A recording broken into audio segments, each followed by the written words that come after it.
Warli painting वरनं inspire झालेली ही अशी वडाची छान रांगोळी तुम्ही जर या वटपौर्णिमेला काढाल तर नवरा फक्त 7 जन्म मिळेल असं नाही, तर तो चांगला होऊन न म्हणता 7 जन्म मिळेल.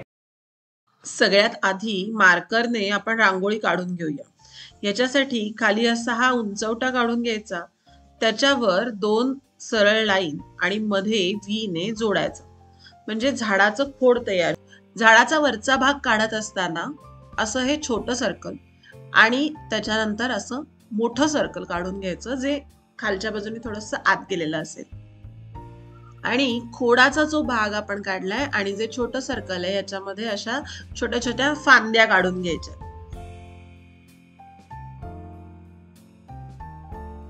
खाली जिथे आपण मगाशी मुळं काढली आहेत ना, तिथे देखील छोटी मुळं काढली.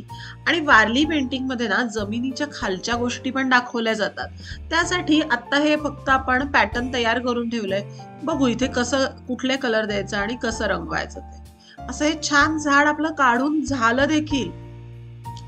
आता झाडाला रांगोळी भरायला सुरुवात करूया.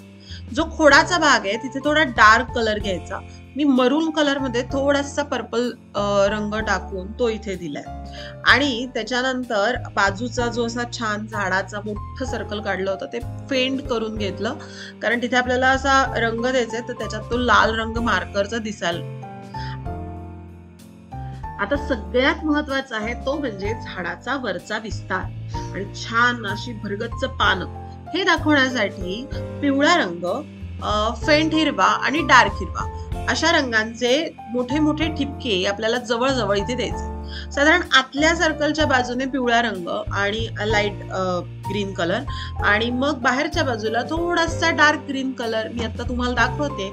या पद्धतीने अगदी रॅन्डमली देऊन घ्यायचा.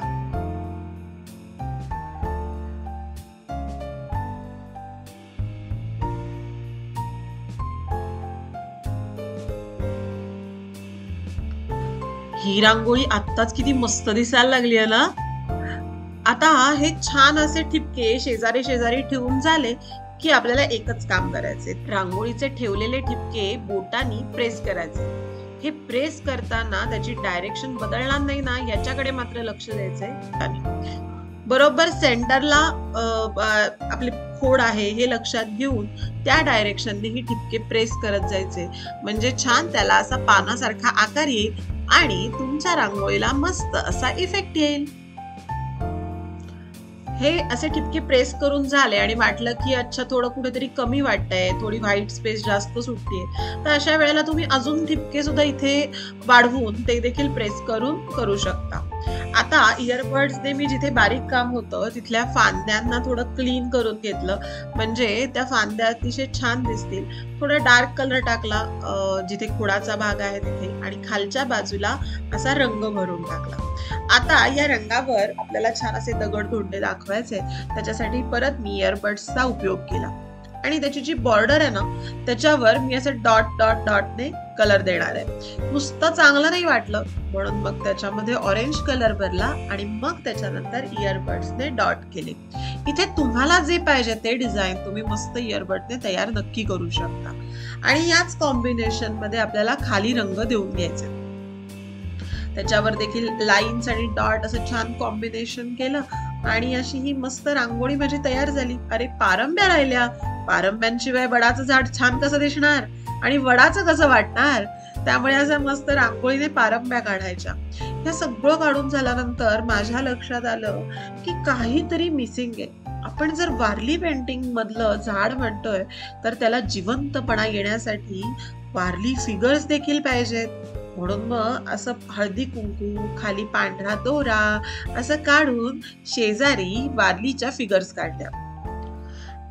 2 ट्रँगल आणि सर्कल या माध्यमातनं या वारली आर्टिस्टनी काय सुंदर फिगर तयार केल्यात ना, की त्याच्यामध्ये इतकी हालचाल येते की आपलं चित्र देखील सुंदरच दिसायला लागतं. अशा या वारली आर्टिस्टना खरंच सलाम.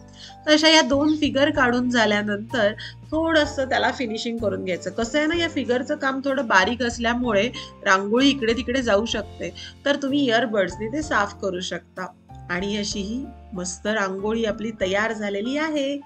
ही रांगोळी कशी वाटली हे मला कमेंट बॉक्स मध्ये सांगायला विसरायचं नाहीये हा.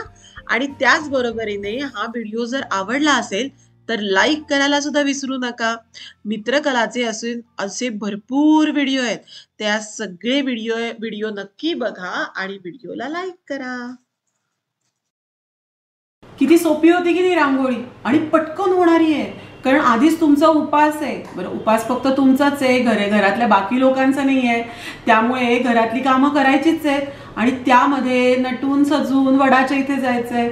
आणि ही रांगोळी तर अगदी सोपी होणारी रांगोळी आहे. नक्की काढा. मगाशी मी म्हटलं तसं खरंच रांगोळी काढल्यामुळे जर भांडणं मिटत असती तर सगळ्यांनीच रांगोळी काढली असती. पण चित्र काढल्यामुळे तुमची चिडचिड नक्की कमी होऊ शकते. कसं? प्रश्न पडला ना? मग पुढचा व्हिडिओ येणार आहे चिडचिड कमी करण्यासाठी काय केलं पाहिजे याचा. नक्की बघा. वेगळा प्रयत्न करतेय. तुम्हाला कसं वाटतंय हे मला कमेंट बॉक्समध्ये नक्की सांगा.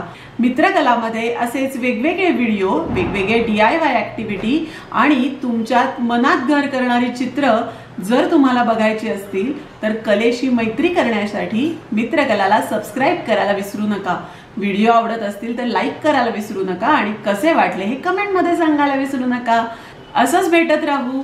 धन्यवाद.